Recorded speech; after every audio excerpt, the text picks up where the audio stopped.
अब आप नहीं सुनोगी मेरी बात? नहीं नहीं, मुझे कुछ नहीं सुनना है। और क्या सुनो तुम्हारी बात? इसमें सुनने वाली बात क्या है? क्या हम दोनों को नहीं पता कि वहाँ रणबीर और प्राची के बीच में क्या चल रहा होगा? वही तो चलने नहीं देना। मुझे तो समझ में नहीं आ रहा वो प्राची मेरे रणबीर के साथ कर क्या रही है? क्यों है वो मेरे रणबीर के साथ? उसकी तो सगाई हो गई थी ना सिड के साथ, इनफैक्ट शादी होने वाली है, तो वो ऐसी गिरी हुई हरकतें क्यों कर रही है? वो तो ऐसी नहीं है, वो तो बड़ी सती सावित्री टाइप है। तो अपने सती सावित्री कैरेक्टर में रहे ना, ऐसी कैरेक्टरलेस हरकतें क्यों कर रही है? हाँ, अगर मैं ये सब करूं, इट स्टिल मेक्स सेंस। मैं किसी के साथ भी एंगेजमेंट कर सकती हूँ, मैं किसी के साथ भी शादी कर सकती हूँ और किसी को भी छोड़ सकती हूँ, कुछ भी कर सकती हूँ। I can do whatever the hell I want. I can make up with someone, I can break up with someone, I can love someone, I can marry someone completely different. It's all up to me क्योंकि मैं characterless हूँ। मैं सती Savitri type हूँ ही नहीं। Of course, have you seen me? मैं बिल्कुल भी सती Savitri type तो नहीं हूँ। मैं जैसी हूँ मैं वैसे काम करूंगी ना। लेकिन वो प्राची, वो तो ऐसी बिल्कुल भी नहीं है, तो वो ऐसे काम क्यों कर रही है? For heaven's sake, मुझे तो बिल्कुल समझ में नहीं आ रहा। मतलब क्या कर सकते हैं, और क्या पता वो भी टाइम के साथ बदल गई हो। No बूजी, not possible at all, क्योंकि वो सिर्फ प्राची नहीं है, वो हमारी मॉम प्रज्ञा की जेरोक्स कॉपी है। वो प्राची तो ऐसा सोच भी नहीं सकती।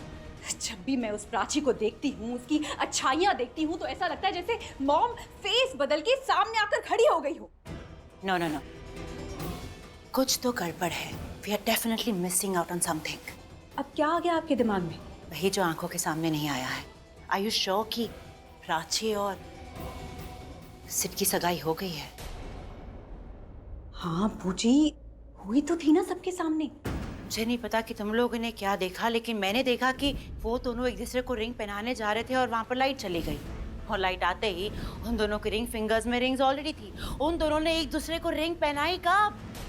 मुझे क्या बोल रही हैं आप? आपका मतलब उन दोनों ने? मेरा मतलब कुछ भी नहीं है और हमें मतलब निकालना भी नहीं है, बस हमें प्रूफ करना है रिया। क्योंकि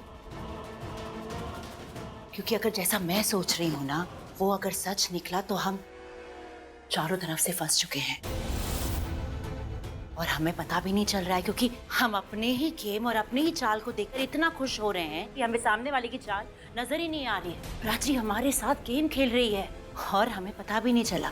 हमारे पैरों के नीचे से जमीन निकाल ली है उसने। अब डरा क्यों रही हैं आप? अगर तुम्हें डर लग रहा है ना, तो ये अच्छी बात है, क्योंकि डर लगना जरूरी है।